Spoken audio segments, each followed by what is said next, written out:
여러분 명절 잘 지내셨습니까? 명절도 잘 마치고 와서 예배당에서 함께 예배드릴 수 있음이 하나님 은혜인 줄로 믿습니다. 우리가 위중한 시대를 살고 있지만 이때에도 강건하게 생활하실 수 있기를 바랍니다. 오늘부터 주일 예배를 통해서 십계명에 대해서 차례로 말씀을 드리려고 합니다. 중간에 사순절이 있어 특별한 경우 사순절 설교를 해야 할 때가 있으면 하겠지만 그 주간은 건너뛰고 대부분 가급적이면 십계명 강해를 계속해 가려고 합니다. 여러분, 이 십계명은 우리가 그리스도인이라면 아주 익숙하게 알고 있는 말씀입니다. 이스라엘 백성들이 출애굽을 할 때 모세가 시내산에 올라가서 40일을 머물며 하나님으로부터 직접 받은 계명의 말씀이지요.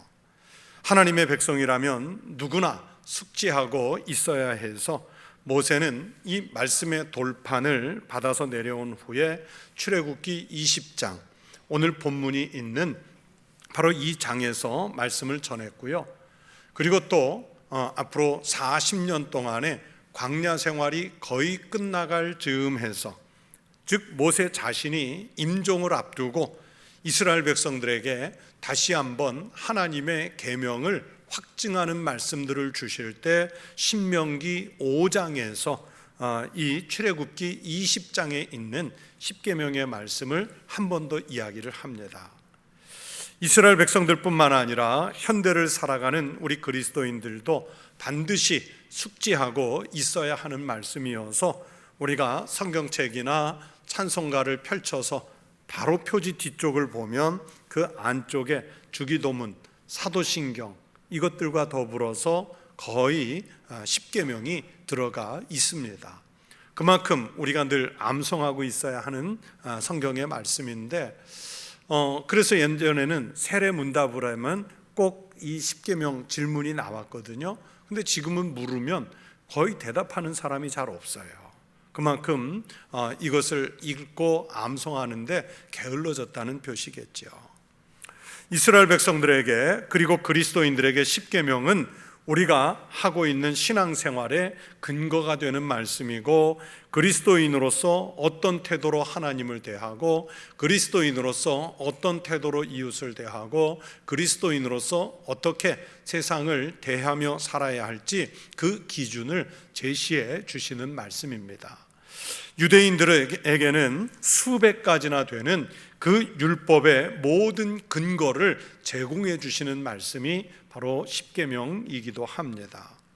십계명은요, 인간이 국가나 사회를 구성하기 위해서 만들어낸 제정한 법률이 아닙니다.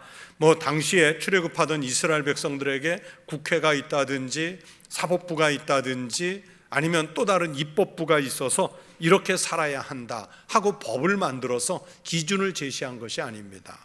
오늘 본문 1절을 보세요. 하나님이 이 모든 말씀으로 말씀하여 이르시되, 즉 이 십계명의 말씀은 하나님이 말씀하셨고 하나님께서 이 법을 제정하셨다 하는 것을 분명하게 선언을 하고 있습니다. 사람의 법이 아니라 하나님의 법이라는 것을 천명한 말씀이지요. 그래서 하나님은 이 말씀을 듣는 이들은 반드시 실행에 옮겨야 한다는 것을 강조하셨습니다. 본문 2절을 보시면 나는 하나님을 말씀하지요, 너를, 이스라엘 백성을 말씀하지요, 애굽 땅 종되었던 집에서 인도하여 낸 내 하나님 여호와이니라. 이 법을 만드신 하나님은 구원의 역사를 생각만 하고 계신 분이 아니라, 알고 계셨던 것만이 아니라 그 구원의 역사를 실행에 옮기신 분이라는 뜻입니다. 그렇기 때문에 하나님이 실천하시는 하나님이신 것처럼 이 율법의 말씀을 듣는 우리도 실천에 옮기라고 명령하시고 있습니다. 그러니까 이 말씀을 읽고 듣는 사람은 실행에 옮기기 위해서 최선을 다해야 합니다. 십계명을 보면요, 제1계명부터 4계명까지는 하나님과의 관계에 대한 말씀이고, 제5계명부터 10계명까지는 이웃과의 관계에 대한 말씀입니다. 우리 예수님은 이 십계명을 사랑과 관련지어서 말씀하셨습니다. 마태복음 22장 35절 이하의 말씀을 보면 한 율법사가 예수님을 곤경에 빠뜨리기 위해서 시험에서 질문을 하는 말씀이 있습니다. 그 중에 한 율법사가 예수님을 시험하여 묻되, 선생님, 율법 중에서 어느 계명이 크니까? 이 사람이 묻는 질문은요, 십계명 중에서 어느 계명이 가장 중요한 계명이냐, 이것을 묻는 거예요. 예수님은 이 질문을 받고 십계명을 두 가지의 내용으로 정리하셨습니다. 주 너의 하나님을 사랑하라 하는 것이 첫째 되는 계명이고, 내 이웃을 내 자신같이 사랑하라 하는 것이 바로 둘째 계명이라고 말씀하셨습니다. 다시 말하면 계명의 가지수는 많은 것 같아도 결국에는 하나님을 사랑하라는 말씀이고 사람을 사랑하는 말씀으로 요약될 수 있다는 거지요. 여러분 생각해 보세요. 하나님을 사랑하는 사람이 당연히 제1계명부터 4계명까지를 지키겠지요. 하나님을 사랑한다고 하면서 이 계명을 거역할 사람이 없습니다. 또 사람을 사랑하고 이웃을 사랑하는 사람이 부모에게 불효하고 살인을 하고 간음하고 도둑질하고 이웃을 해코지하려고 거짓말을 하고 이웃의 소유를 탐내겠습니까? 사람을 사랑하고 이웃을 사랑하는 하나님의 백성은 당연히 그런 죄를 짓지 않습니다. 그래서 예수님은 하나님을 사랑하라는 말씀과 이웃을 사랑하라 하는 이 말씀 속에 모든 계명이 다 들어있다고 정리해 주신 것이었습니다. 아마 제가 10주간 동안 10계명의 말씀을 연구하고 해석해서 여러분에게 선포하는 말씀도 결국 그 틀 안에서 말씀을 드리게 될 것입니다. 오늘은 그 가운데 첫 번째 계명의 말씀을 드리려고 합니다. 본문 3절의 말씀입니다. 너는 나 외에는 다른 신들을 내게 두지 말라. 하나님의 백성과 하나님의 백성이 아닌 사람을 확실하게 구분짓는 기준이 무엇이겠습니까? 하나님은 십계명이 바로 그 기준이라는 것을 말씀해 주시는 것입니다. 하나님은 하나님의 백성들이 거룩하도록 종종 명령하시죠. 너는 이스라엘 자손의 온 회중에게 말하여 이르라. 너희는 거룩하라. 이는 나 여호와 너희 하나님이 거룩함이니라. 하나님이 거룩하신 것처럼 우리도 같이 거룩해야 하는데 어떻게 우리가 하나님을 닮아서 감히 거룩해질 수 있겠습니까? 바로 이 계명들을 준수하는 여부에 달려 있습니다. 이스라엘이 십계명을 받을 때의 상황은 매우 엄중했습니다. 430년 동안 애굽 생활을 해왔고요, 노예 생활에 익숙하다가 갑자기 하나님의 인도하심으로 광야에 나서게 됐고, 아직 광야 생활에 적응한 것도 아니고, 그들이 나오기는 했지만 제대로 조직을 갖춘 것도 아니고, 군사훈련이 제대로 돼 있는 상태가 아니었습니다. 지금 당장에 의지할 수 있는 곳은 오직 유일하게 하나님 한 분밖에 없었습니다. 그래서 하나님이 말씀하시면 두렵고 떨리는 마음으로 그 말씀을 받았습니다. 그것은 우리도 마찬가지입니다. 우리가 여러 번 읽어서 익히 아는 성경 구절들이니까 나 그 말씀 알아, 그러면서 단순하게 쉽게 받아들이려고 해서는 안 됩니다. 이스라엘 백성들이 그랬던 것처럼 우리도 이 교회라고 하는 신의 산 아래에서 두렵고 떨리는 마음으로 이 말씀을 받아야 하고, 또 받은 말씀을 실행에 옮겨야 합니다. 그런데 사실은, 그리고 안타까운 것은 우리가 이 율법의 말씀을 제대로 지키기가 쉽지 않다는 것입니다. 이것을 다 지켜야 구원을 받을 수 있다 하는 것이 바로 율법의 핵심 사상인데, 이것을 다 지킬 수 있는 능력이 우리에게는 없다는 말입니다. 사도 바울은 이 율법을 완벽하게 지켜서 의인이 된 사람은 하나도 없다고 말씀하시잖아요. 우리가 율법을 지킬 수 없기 때문에 하나님은 예수님을 보내주셨고, 예수 그리스도의 복음을 믿는 그 믿음으로 살도록 우리에게 은혜를 주신 것입니다. 예수님 이전에는 율법이라는 이 계명을 지켜서 구원에 이르도록 하였습니다. 그러나 이제는 예수님을 믿음으로 구원을 받은 성도가 그 구원을 받은 주님의 은혜에 감사해서 율법을 지키는 삶을 사는 거예요. 다시 말하면 율법이라고 하는 것이 구원의 도구가 아니라 구원을 받은 사람이 그 구원의 결과로 은혜에 감사하며 사는 것이 율법이라는 뜻입니다. 율법을 지켜서 구원받는 것은 불가능합니다. 그러나 성도가 믿음의 삶을 살기 위해서 계명을 지키면서 살고자 하는 이 신앙적 노력은 중단 없이 계속되어야 합니다. 하나님이 우리가 제대로 지키지도 못할 율법을 왜 주셨을까요? 그것은 하나님의 백성들이 살아가는 사회적 질서를 유지하기 위해서입니다. 그리고 무엇이 죄인지, 그리고 무엇이 의인지 이것을 구별하는 장치로서 율법을 주신 거예요. 하나님 나라의 백성으로서 마땅히 지키고 살아야 할 원리를 가르치시기 위해서 이 계명들을 주셨습니다.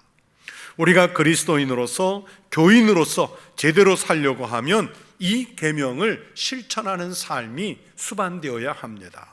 그래야 교회의 질서가 잡히고 우리가 죄악에서 벗어난 의로운 삶을 살아갈 수 있게 만들어지는 겁니다.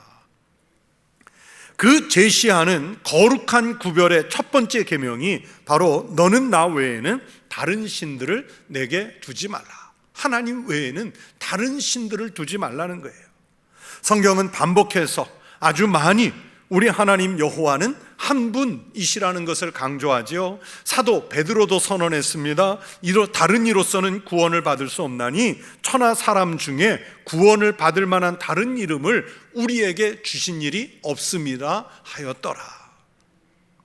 오직 예수의 이름, 오직 하나님의 은혜가 아니면 다른 방법으로, 다른 신의 이름으로 구원을 받을 수 없다는 것을 명백하게, 정말 분명하게 말씀해 주셨습니다.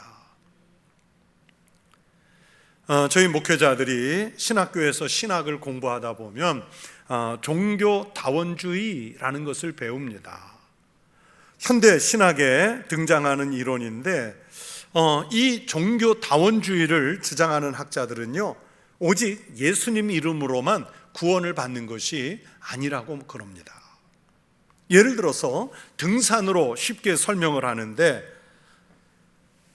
초보 등산가는 한 길로 올라가지만 노련한 등산가는 동쪽의 길로, 서쪽의 길로, 남쪽의 길로, 북쪽의 길로, 그냥 다양한 길로 정상에 올라갈 수 있다는 거예요. 그렇게 산에 올라가는 길이 여러 갈래 다양한 것처럼 구원이라고 하는 그 산에 오르는 것도 어떤 사람은 예수를 믿음으로써 구원을 받고, 어떤 사람은 불교를 믿어서 구원을 받고, 어떤 사람은 이슬람교를 믿어서 구원을 받고, 또 심지어 어떤 사람은 무당을 믿어서 구원을 받을 수 있다, 무속신앙을 믿어서 구원을 받을 수 있다, 그렇게 말해요.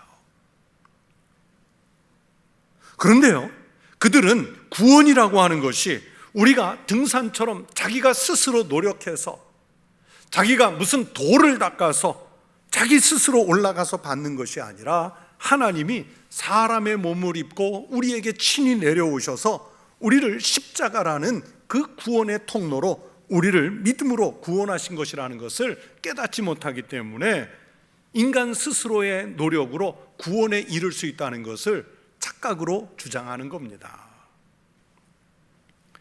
종교다원주의자들은요, 심지어 종교를 갖지 않아도 착하게 사는 활동을 하면, 예를 들어서 가난한 이들을 위해서 봉사활동을 한다든지, 노동자들을 위해서 노동조합 활동을 한다든지, 이런 착하게 살려고 하는 노력도 구원에 이르는 방편이 될 수 있다고 그래요. 다만 고등 종교와 하등 종교가 있는데, 고등 종교가 조금 더 구원에 쉽게 이르고 하등 종교가 좀 늦다는 거예요. 그리고 여러 종교 중에 기독교가 구원에 이르기에 가장 좋은 종교다, 그렇게 주장을 해요.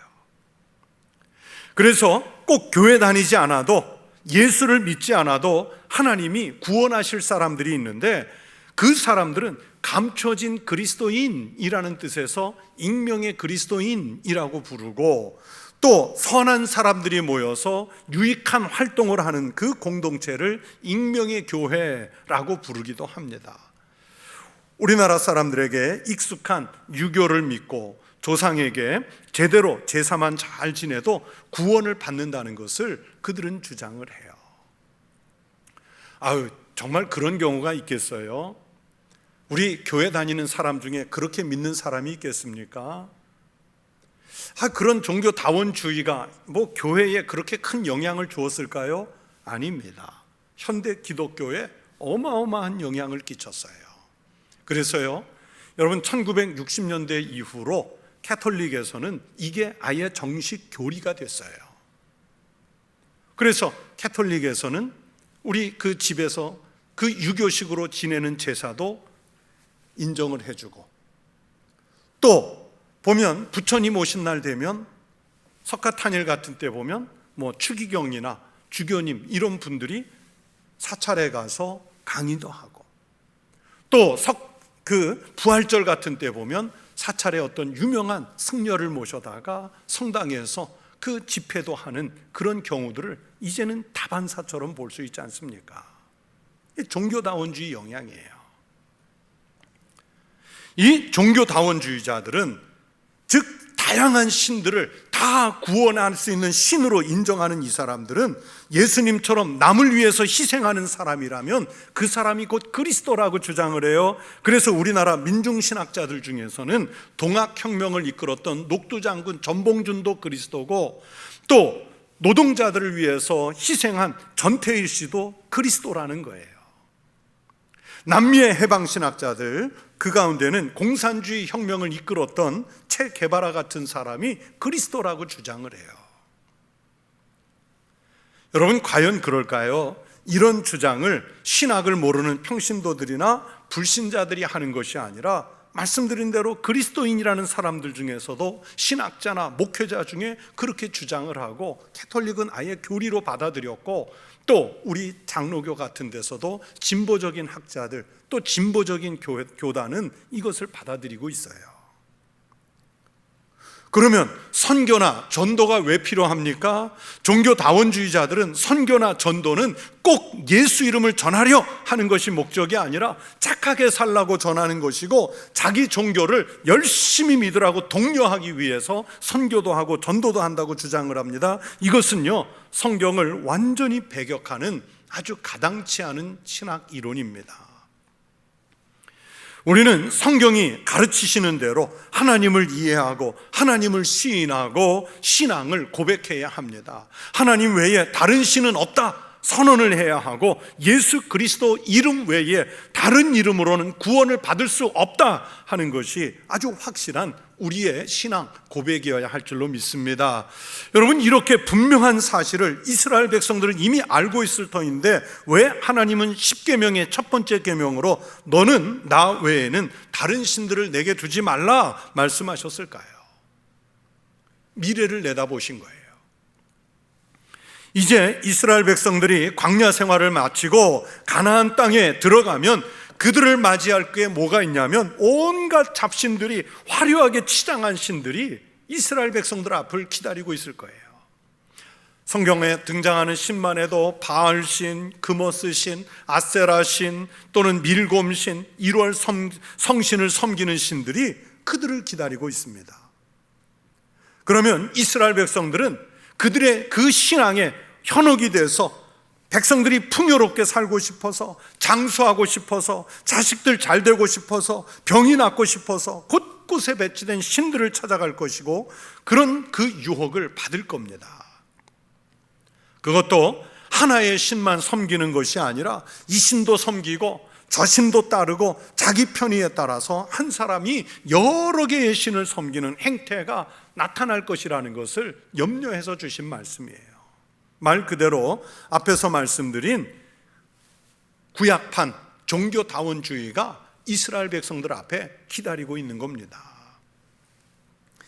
이스라엘 백성들이 가나안 땅에 들어가서 다른 우상들을 만난다고 해도요, 하나님을 완전히 버리지는 않을 거예요.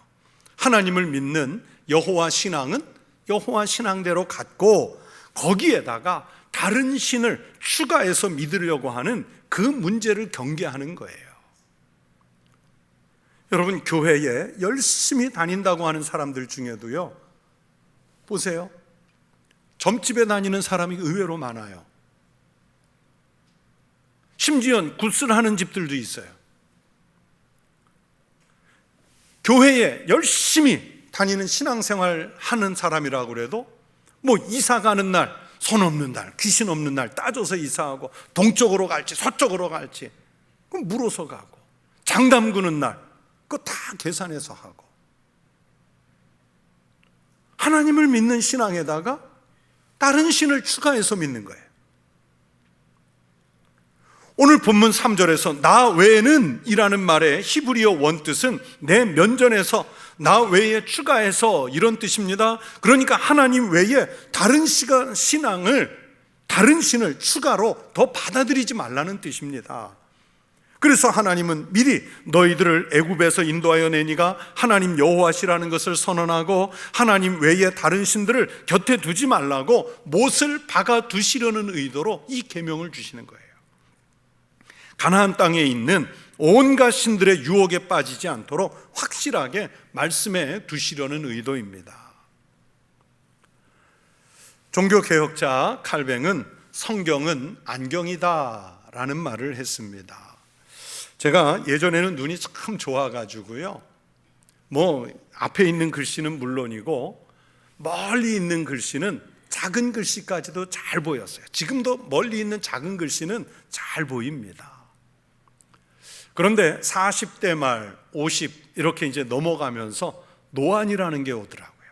그때는 정신을 좀 집중해서 보면 그래도 안경 없이도 책을 봤는데, 그 세월이 뭐 몇 년씩 지나가면서부터는 이제는 안경을 끼지 않으면 글씨가 보이지 않아요. 컴퓨터 모니터가 보이질 않아요. 그러다가 안경을 탁 쓰면 이제 책의 글씨가, 컴퓨터 모니터 글씨가 선명하게 보이죠. 우리가 하나님을 아는 것은 어떤 형상을 보아서 아는 것도 아니고 하늘에 절한다고 해서 하나님이 보이는 것이 아닙니다. 어쩌면 우리가 신앙생활 잘한다고 하지만 하나님이 희미하게 보일 수 있어요. 그런데 성경을 통해서 우리가 하나님을 확실하게 볼 수 있어요. 그래서 칼뱅은 안경이다 그런 거예요. 이 안경과 같은 성경을 통해서 하나님의 바른 뜻을 우리가 읽을 수 있습니다. 그 성경이 하나님은 한 분이시라고, 오직 예수의 이름만이 우리를 구원하시는 길이라고 말씀하시기 때문에 가장 분명한 말씀이에요. 너는 나 외에는 다른 신들을 내게 두지 말라. 이 말씀은 우리 삶의 목적이 꼭 하나님이셔야 한다는 것을 선언하는 말씀입니다. 우리 인생의 모든 길에서 제1의 목적, 그리고 최고의 목적은 하나님이어야 합니다. 어떤 상황이나 형편에서도 일관되게 하나님만을 사랑해야 한다는 말씀입니다. 우리가 동원할 수 있는 모든 힘을 다해서 하나님께만 영광을 돌려야 한다는 말씀입니다. 사도 바울은 고린도전서 8장 5절 6절에서 이런 내용을 이렇게 정리했습니다. 비록 하늘에나 땅에나 신이라 불리는 자가 있어 많은 신과 많은 주가 있으나 그러나 우리에게는 하나님 곧 아버지가 계시니 만물이 그에게서 났고 우리도 그를 위하여 있고 또한 한 주 예수 그리스도께서 계시니 만물이 그로 말미암고 우리도 그로 말미암아 있느니라. 다른 신들을 섬기는 사람 보세요. 하늘에나 이 땅 위에 신이라고 자처하는 것들이 많지요. 하늘 자체가 신이고 별들이 신이고 하늘을 나는 그 새들이 신이고 이 땅에는 산이 신이고 바다가 신이고 거기에 사는 생물들이 신이고 나무가 신이고 또는 돌이 신이지 않습니까? 사람들 중에는 자기가 주님이라고 주장하는 이들이 많아요. 그런 것들은 여러분 신도 아니고 주님도 아닙니다. 오직 하나님 아버지만 만물을 만드셨고 우리도 주님을 통해서 낳고 예수 그리스도만이 만물의 주인이시라고 성경은 말씀하고 있습니다. 그래서 우리가 살아야 할 모든 삶의 원리는 하나님 말씀뿐인 줄로 믿습니다. 세상 철학이나 원리를 따라서는 안 됩니다. 하나님의 말씀대로 사는 것이 바로 첫 번째 계명을 잘 지키고 사는 것입니다. 다음 주에 두 번째 계명에 대해 말씀을 드릴 때 또 말씀을 드리겠지만, 우리가 하나님보다 더 좋아하는 것이 있으면 안 됩니다. 하나님보다 더 좋아하는 것, 하나님보다 더 우위에 놓은 것, 하나님보다 더 우선순위를 차지하는 것이 있으면 바로 그것이 우상이고, 그 우상을 하나님 삼는 행위입니다. 우리 마음속에 하나님보다 더 중요하게 생각하는 것이 있으면 여러분, 그것이 바로 두 주인을 섬기는 것입니다. 오늘 본문에서 다른 신들을 내게 두지 말라 하셨는데, 여기서 다른 신들이라는 말은 히브리어로 허망한 신이라는 뜻입니다. 하나님을 대신해서 존경을 받거나 경배를 받는 모든 것을 말하는데, 보세요. 물질이 주인이 됐고, 계급이 우상이고, 건강이 신앙이 됐고, 명예가 우상이고, 자식이나 다른 사람이 하나님의 자리를 차지하고 있었는데, 바로 그런 것들은 다 허망한 신이라는 것입니다. 철학이나 사상이 허망한 신이 될 수 있어요. 그런데 우리는 이미 이런 허망한 것들이 신이 되는 삶을 살고 있지 않습니까? 오늘날 우리들의 그 생활을 살펴보면 하나님보다 더 중요하다며, 하나님보다 더 좋아하며 애지중지하는 것들이 있어요. 그런 허망한 신들을 절대 두지 말고 떨쳐내야 합니다. 성경은 곳곳에서 우리 하나님을 질투하시는 하나님이라고 묘사했습니다. 대표적으로 모세가 임종전 10계명을 신명기 5장에서 다시 한번 선언하신 후에 6장 14절 15절에서 이렇게 말씀했습니다. 너희는 다른 신들, 곧 사면에 있는 백성의 신들을 따르지 말라. 너희 중에 계신 너희의 하나님 여호와는 질투하시는 하나님이신지, 질투하시는 하나님, 너희 하나님 여호와께서 내게 진노하사 너를 지면에서 멸절시키실까 두려워하노라. 하나님은 오직 주님만이 신으로, 구원자로 백성들이 믿고 따르기를 바라고 계십니다. 예수님도 마가복음 12장 29절에서 여호와 하나님만이 유일한 주인이시라고 말씀합니다. 예수께서 대답하시되 첫째는 이것이니 이스라엘아 들으라. 주 곧 우리 하나님은 유일한 주시니라. 하나님만이 유일한 주님이시기 때문에 다른 주인, 다른 신을 섬기지 말고 오직 하나님만을 사랑해야 한다는 말씀입니다. 성도 여러분, 여러분의 심령 속에서 하나님을 대신해서 자리 잡고 있는 최고의 것은 무엇입니까? 하나님보다 더 좋아하고, 하나님보다 더 신뢰하고, 하나님보다 더 가까이 두고 싶은 것이 있으십니까?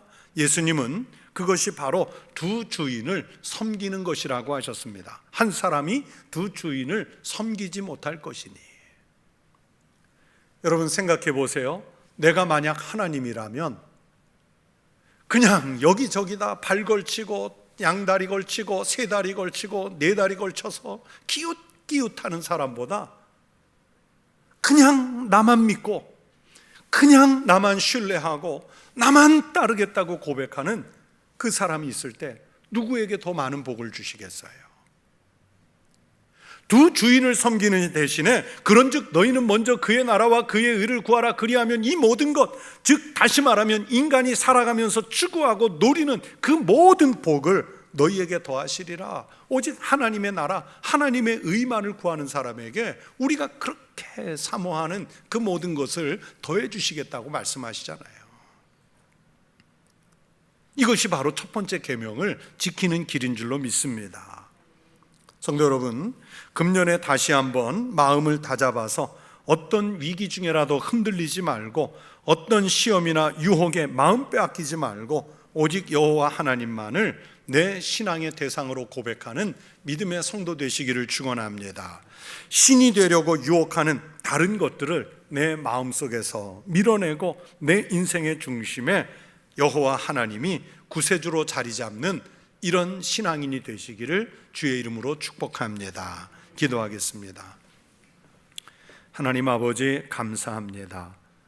오늘날 물질 만능의 시대를 살며 이곳저곳에서 스스로 하나님이 되겠다고 자처하는 것들이 많지만, 하나님, 우리가 그런 허망한 신들의 마음 빼앗기지 말고 나의 주님 되시는 우리 하나님만 나의 구세주로, 나의 주권자로 고백하는 믿음 있게 하여 주시옵소서.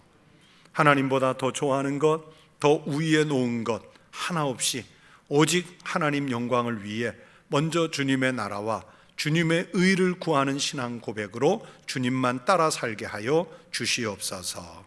예수님 이름으로 기도하옵나이다. 아멘.